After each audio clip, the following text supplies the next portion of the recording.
Suvi on juba peagi algamas ja paljud noored juba otsivad endale esimest töökohta. Ja meie tahaksime rääkida Vladimiriga, kes saab seletada meile ilusasti, mida peab iga noor teadma ennem, kui ta enda esimest tööd alustab. Tere, Vladimir! Tere! Palun tutvusta ennast, et kes sa oled? Mina olen Tööinspektsioonis juhtiv nõustamisjurist, et mina olen üks nendest, kes tegeleb nõustamisega, nii töötajate kui tööandjate nõustamisega, et üritame vastata kiiresti, efektiivselt, sest tegelikult päringut on ka palju. Aastas kuskil tuleb 10 000 kirjalikku päringut ja 32 000 kõnet. Et tööd jagub, töö on huvitav ja üritame teha parimat. Kas sulle meeldib su töö? Jaa, mulle meeldib mu töö. Miks? Ta ei ole rutiine, eks siis iga päev on uued juhtumid ja isegi tundub, ma ei tea, 3 või 4 või 5 aasta pärast, et ei ole sellist olukorda, kus ma mõtlesin, et ma ei õppinud sel päeval mitte midagi uud. Et tegelikult olukorrad muutuvad, ajastud muutuvad ja siis keskkond ka muutub. Kas sa oled ka noorte probleeme lahendanud enda tööl? Olen. Kas sa võid rääkida lähemalt, kuidas ja mis juhtus näiteks? Õnneks neid probleeme väga palju ei ole. Kui me vaatame palju tööturul täiskasvanuid töötab või üleüldse, palju on siis neid inimesi, kes töötab, siis noorte osakaal nendest on üsna väike. Nad tavaliselt töötavad suvel või koolivaheajal, ehk siis suurem osa ikkagi läheb tööle mais, ma arvan, mõned ikkagi aprillis ja siis augustis lõpetavad. Ja kui mõelda ka nende peale, kellel on probleemid ja see on veel väiksem osakaal sellest osakaalust, kus on kõik töötajad, et tegelikult neid probleeme väga palju ei ole, aga sellised klassikalised probleemid on siis, kus näiteks noor ei saanud oma raha proovipäeva eest või siis näiteks ta ei saanud oma kirjalikku lepingut. On ka ekstreemseid juhtumeid, kus näiteks noor töötas 12 tundi põllul, aga õnneks neid olukordi väga palju ei ole. Et tegelikult suurem osa noortest saab hakkama, suurem osa tööandjatest teeb koostööd, ka vanemad aitavad, aga olid ka olukorrad, kus näiteks noor suhtles oma õpetajaga koolis, ta rääkis talle ära, et temaga suvel juhtus selline olukord ja siis õpetaja juba võttis ühendust nende inimestega, kes saab aidata. Et selles mõttes olukord ei ole katastroof. Ja sa mainisid, et näiteks tingimused mingisugused olid rikutud. Kas me võime lähemalt rääkida, et mis õigused on noorel ja mis õigused on tööandjal, kuidas ta saab mis vanusest ja võtta tööle ja kui pikalt võib noor tööd teha ja millist tööd ka on hästi oluline? No siin on väga palju küsimusi ja valdkond on ka väga lai. Ma mõtlen, et alustan sellest, et töötada Eestis võib 7. eluaastast, aga see ei tähenda seda, et ta kohe saab minna sinna siis põllule ja hakkab seal 12 tundi töötama. Panka äkki? Tegelikult see sõltub, mis tööd ta võib teha, sõltub ka tema vanusest, kas ta õpib koolis, kas ta lõpetas juba põhikooli või ta on näiteks kutsekoolis. See kõik sellest sõltub ja sõltub ka sellest, kas tegemist on koolivaheaega või õppeveerandiga, sest näiteks kui me tahame rääkida ma ei tea, sellest samast noorest, kes on vanuses 7–12, siis ta võib teha ainult sellist kerget tööd kultuuri, sporti või reklaami valdkonnas ja see on tõepoolest väga kerge töö. Ja siis vajadusel muidugi täiskasvanud peab teda ka abistama. Aga palju ta tohib töötada, see sõltubki sellest, mis päevaga on tegemist. Kui tegemist on õppeveerandiga, ja tegemist on näiteks koolipäevaga, näiteks ta tahab peale kooli minna tööle, siis ta ei või töötada rohkem kui 2 tundi, aga kui on tegemist kergema sellise tööga, siis ta võib töötada ka 3 tundi. Kui tegemist on näiteks nädalavahetusega, siis ta võib töötada ka 5 tundi, aga kui tegemist on näiteks koolivaheaega suvel, siis ta võib töötada ka 6 tundi. Ehk siis tegelikult see on selline väga keeruline, neid numbreid on väga palju ja siin see jaguneb ka nende gruppide järgi, et näiteks see sama grupp 7–12, siis seal näiteks 13–14 15–16 õppimiskohustuslikud ja sealhulgas näiteks 15–17 ja mitteõppimiskohustuslikud. Ütleme nii, et jah, sõltub paljudest asjaoludest ja minu soovitus võib olla vaadata ka tööeluportaali, et see on selline tööeluportaal, mida haldab ka Tööinspektsioon. Me üritame ikkagi kontrollida, et info oleks asjakohane, aktuaalne ja kirjutame sinna ka artikleid. Alustame aprillist ka nende artiklitega, mis puudutavad noori. Selles mõttes soovitan sealt vaadata, sest teema ei ole lihtne. Noorel on samad õigused nagu ka täiskasvanul. Paljud võivad arvata, et noorele ei pea siis proovipäeva eest maksma või näiteks ei pea maksma sama palju nagu täiskasvanule, et näiteks olgu mul on 2 identset ametikohta, aga noorele ma maksan 6 eurot tunnis, aga täiskasvanule selle sama töö eest ma maksan 10 eurot tunnis, et seda ei saa teha, et ikkagi kui tööandja võtab endale juba noort tööle, siis ta peab ikkagi koheldama teda sama nagu ka täiskasvanud töötajad. Aga sa tead ju, on ju, et noor spetsialist, ta võib-olla ei ole nii edukas ja võimas nagu juba ütleme nii täiskasvanud või isegi kogemusega spetsialist. Et mis oleks motivatsioon tööandja jaoks võtta tööle noort inimest? Motivatsioon võib olla väga lihtne. Suvel paljud töötajad lähevad puhkama ja on vaja kedagi ajutiselt, näiteks suveks, ja on vaja kedagi, kes saaks asendada äral olevad töötajad. On ka tööandjad, kes näiteks tahab pakkuda sellist turvalist esimest töökohta noortele.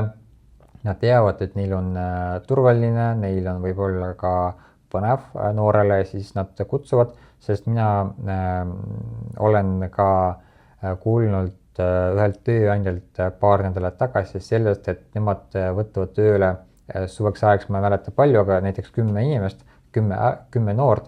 Nad tegid oma postituse Facebooki sellest, et nad võtavad tööle ja 2 tunniga laekus kuskil 30 või 40 avaldust. Et selles mõttes noored tahavad töötada, noored saavad tööga hakkama. Ja kui näiteks keegi kuulab meid ma ei tea, juunis, juulis või augustis, et tundub, et on juba hilja otsida töökohta, tegelikult ei ole hilja. No vaatamata sellele, et paljud ikkagi alustavad aprillist juba või maist, siis ei ole hilja, sest ei ole välist, et keegi läks näiteks, tahab nautida oma koolivaheaega või tahab näiteks, no tõepoolest tahab lihtsalt puhata suvel, siis või keegi otsustas, et see töökoht ei sobi mulle ja ta kirjutab näiteks otse tööandjale, et olen selline noor, tahan asuda tööle, kas teil on vaba töökoht, siis saab kirjutada otse ja siis ma usun küll, et paljud ettevõtted vastavad, et jah, meil on vaba koht. Et ärge kartke seda, et keegi ütleb ei või keegi ütleb, et vaba töökoht ei ole. Või kui näiteks soov vaadata, kas siis Töötukassa kodulehel või muudel lehtedel tööpakkumise, seal ei ole mitte midagi noortele, siis ikkagi tasub kirjutada otse ettevõttele, sest kogemus näitab, et nad vastavad ja võtavad ka tööle. Kirjeldan sulle sellist täitsa normaalset olukorda noore inimese elust. Laupäeval on vaja tööd teha hommikul, aga reedel läks peoks. Ja hommikul ärgates noor inimene arvab, et täna ta ei ole võimas tööd teha ja helistab tööandjale, ütleb, et kas ta on haige või lihtsalt ei tule tööle. Et selline olukord minu teades on suht tihti juhtunud, mitte ainult Eestis, üle maailma. Noored seda ikkagi teevad, aga ütle mulle, mis selles olukorras on kohustused noorel ja õigused tööandjal?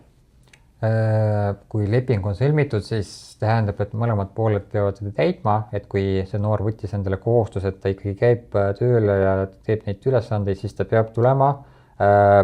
Kui ta ei saa tulla, siis tuleb siis võtta ühendust oma tööandjaga, kas nad saavad seal vahetuse kuidagi vahetada, kas variandiks on näiteks haiguslehe võtmine, aga lihtsalt niisama mitte tulla tööle ei ole ikkagi korrektne käitumine, sest tööandja ootab ja näiteks kui noor ikkagi arvab, et ta ei taha sel suvel palju tööd teha, vaid ta reaalselt tahab puhata, siis võib-olla tasub selle peale mõelda, et sel suvel ma puhkan, et ikkagi tööandja usaldab, tööandja tahab, et tuleksid tööle, aga tuleb jah, täita lihtsalt oma kohustust.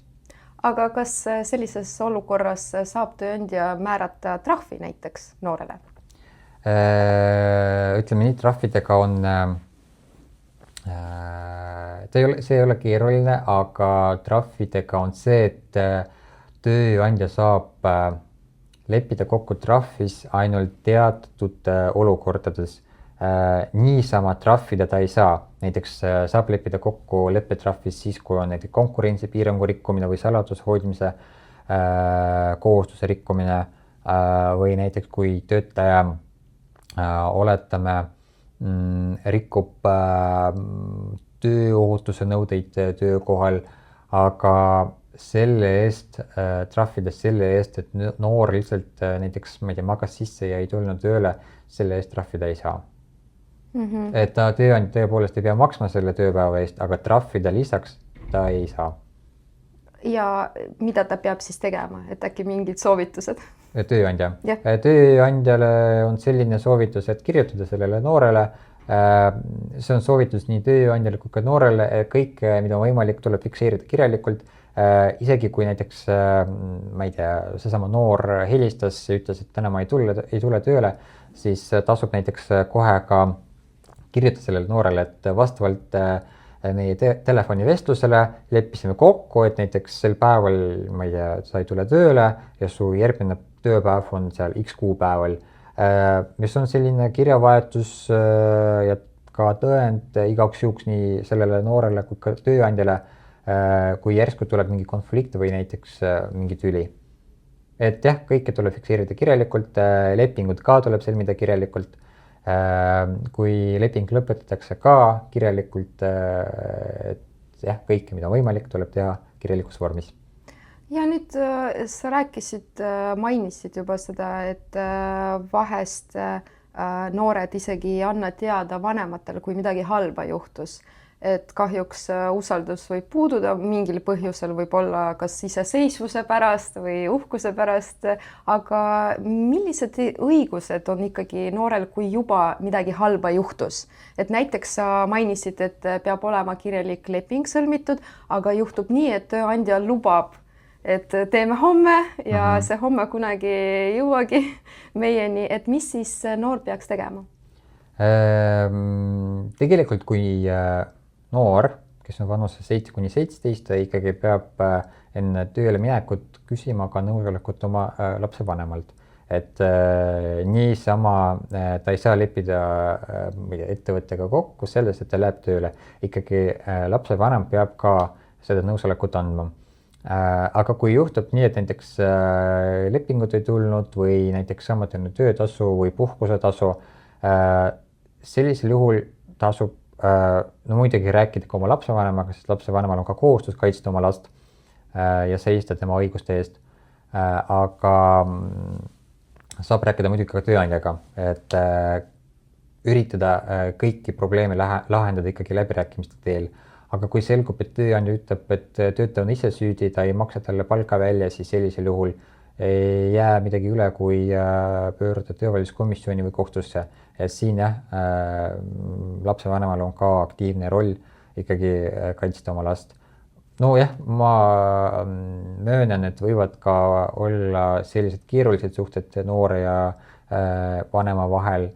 Aga kui näiteks noor ei usalda oma vanemat või mingil põhjusel hetkel ei taha temaga rääkida, siis see on ka variant näiteks rääkida klassiõpetajaga, rääkida ka koolipsühholoogiga, kui näiteks on sõpradel vanemad, keda see noor usaldab, siis võib-olla tasub ka nendega rääkida. Et see põhisõnum ei jää oma murega üksi, ikkagi arutama olukorda ja kõiki probleeme saab lahendada. Mis vanuses sa ise esimene kord tööle astusid? Ma arvan 18 või 19. Kas sinu see tööteekond oli alati puhas ja sirge? Sinuga pole midagi sellist juhtunud? Midagi halba tegelikult ei juhtunud.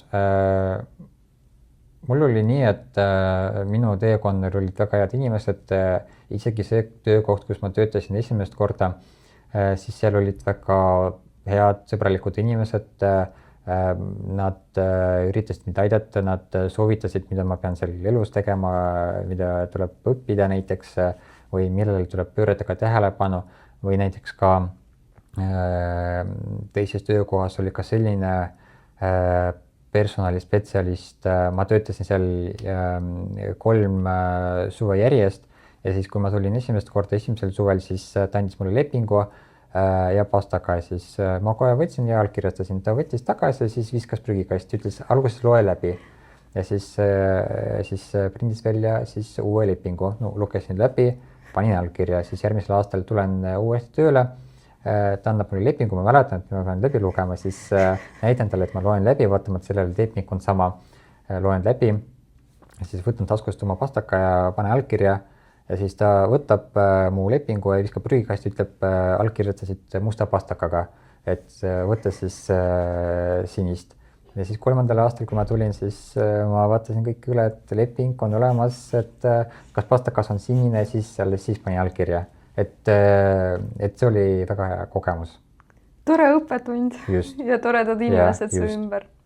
Aga kui me räägime suvetööst, siis siin on juba arusaadav, et töö kestab ainult 3 kuud, aga kui näiteks pikemast töökogemusest rääkida, siis milline on katseaeg, kas see katseaeg, kas ta toimib ka selles olukorras, kui me räägime noortest inimestest ja kas on võimalik, et siis, kui sa katseajal lõpetad enda tööd, et tööandja näiteks ütleb sulle, et väga palju ressursse sinu peale kulutas ja nüüd just sina pead talle maksma või lihtsalt ei ole võlgu mitte midagi üksteisele? Mis puudutab katseaega, siis katseaja saab leppida kokku, ei pea, aga üldjuhul saab ja üldjuhul lepitakse kokku, et ja siin on see põhimõte, et katseaja kestus ei või olla pikem kui pool lepingu kestusest, ehk siis see tähendab seda, et kui leping kestab näiteks 4 kuud või 3 kuud, seesama 3 kuud näiteks, ta tuli suveks ajaks tööle, järelikult katseaeg ei või olla pikem kui 1,5 kuud ja sama näiteks, kui ma tulin tööle 9 kuuks, siis katseaeg ei või olla pikem kui 2 nädalat. Ja katseajal siis, katseaeg on ju antud mitte ainult tööandjale, vaid tegelikult ka töötajale, et töötaja saab ka ise otsustada, aga näiteks see töö ei sobi mulle või see töökoht, näiteks füüsiline mingi töökoht, see asukoht või näiteks kolleegid ei sobi, siis ta saabki öelda, et see töö on minu jaoks raske või ei taha seda teha. Ta saabki töölepingut lõpetada, teatades ette 15 kalendripäeva ja sama on ka tööandjaga, et tööandja ka saab hinnata, et kas see töötaja saab hakkama. Tööandja peab ka ette teatama 15 kalendripäeva, aga siin on see vahe, et tööandja alati peab põhjendama, mille poolest see noor ei sobinud töökohale, aga noor ei pea. Ta lihtsalt saab öelda, et lõpetan 15 kalendripäeva pärast lepingut ja ongi kõik. Ta ei pea põhjendama, kas kolleegid olid halvad, tööandja või töökoormus oli liiga suur, ei pea põhjendama. Olen lugenud hiljati Facebookis ühes kogukonnagrupis, et üks ema palub nõu, et tema last visati töölt välja, nagu tema ütleb, et seepärast, et alguses teda kiusati tööl ja siis, kui tütar hakkas vastama, siis samas toonis, siis tööandja lõpetas temaga töölepingu. Kas sa võiksid kommenteerida sellist situatsiooni? Kui noor või tema vanem arvad, et temaga siis selle noorega lõpetati leping ebaseaduslikult või näiteks noor või seesama lapsevanem ei ole nõus selle põhjusega, sellisel juhul muidugi tasub läbi rääkida ka tööandjaga, aga kui see on mõttetu, siis sellisel juhul saab ka läbi töövaidluskomisjoni nõuda siis selle lepingu lõpetamise tühisust, et komisjon tuvastaks, et see on tühine, ehk siis ütleme nii, et selle lepingu lõpetamine oli ebaseaduslik ja kui komisjon tuvastab, et jah, tõepoolest tööandjal ei olnud sellist õigust, siis seesama noor saab näiteks selle läbi selle töövaidluskomisjoni nõuda tööandjalt 3 kuu keskmise töötasu ulatuses hüvitist. Et selles mõttes tööandjad peavad mõtlema, enne seda, kui nad lõpetavad mitte ainult noortega, vaid tegelikult kõikide täiskasvanutega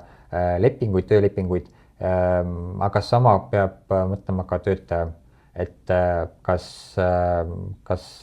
selle töötaja käitumine oli niivõrd puhas, nagu see töötaja arvab või tegelikult seal oli probleeme.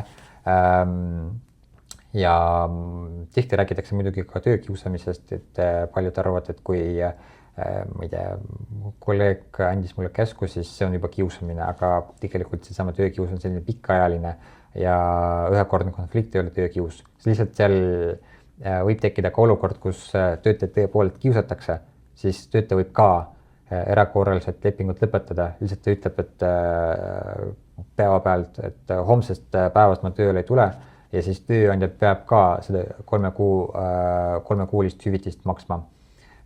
Siin jah, töötajad ka peavad siis ikkagi läbi mõtlema oma siis teekonda, kas nad tõepoolest leiavad, et see on töökius või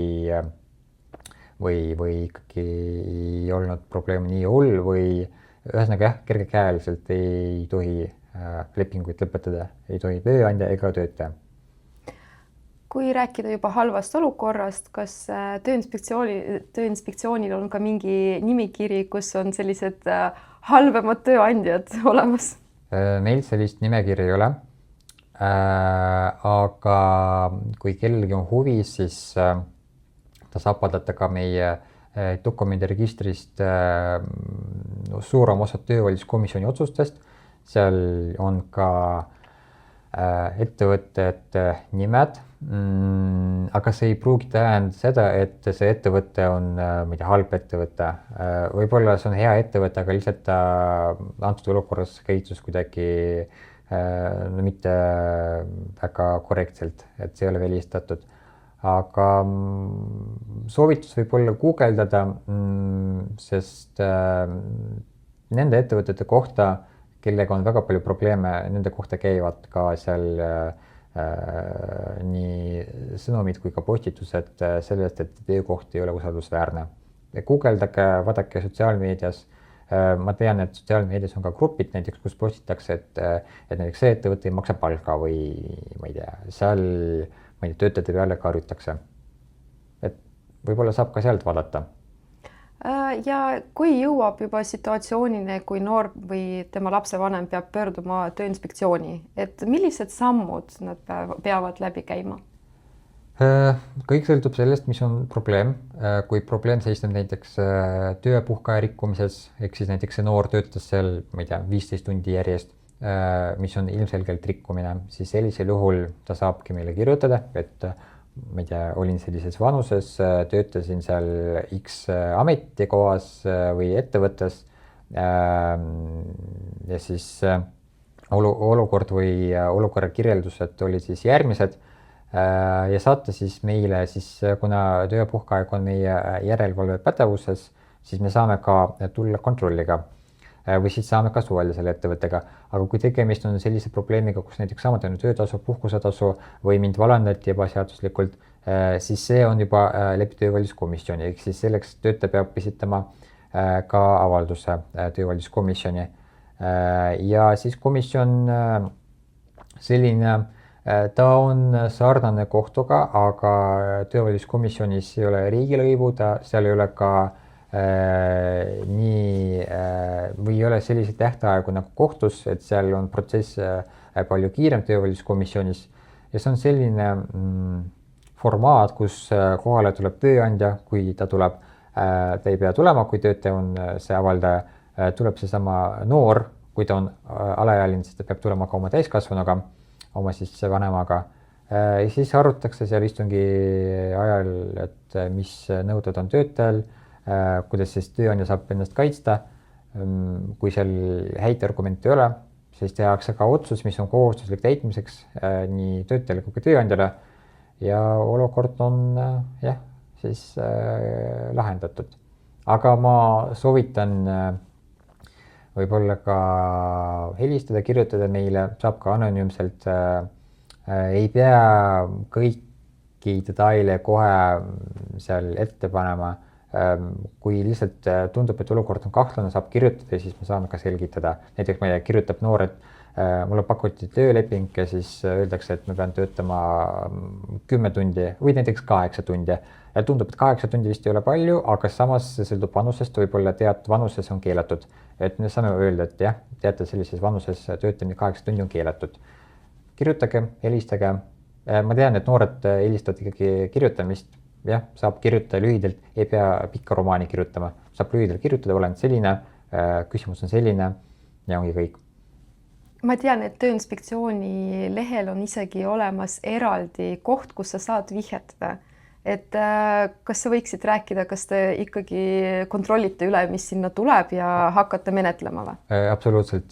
Kui keegi kirjutab läbi meie kodulehe vihje, siis see läheb otse siis postkasti ja siis see inimene, kes tegeleb selle postkastiga, ta suunab juba ka järelevalveosakonnale.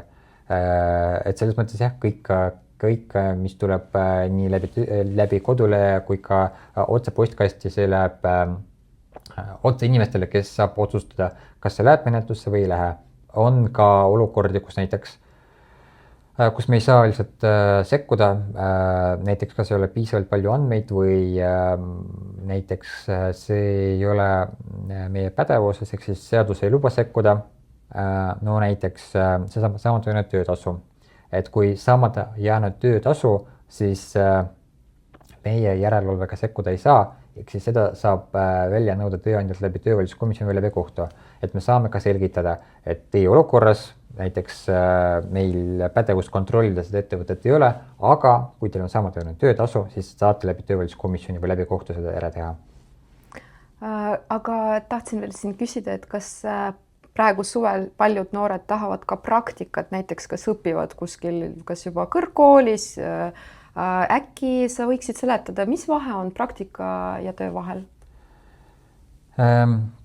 Ütleme nii, paljud inimesed mõistavad seda praktikat just kui tavapärast töötamist, aga ma lihtsalt töötan selleks, et saada ka kogemust.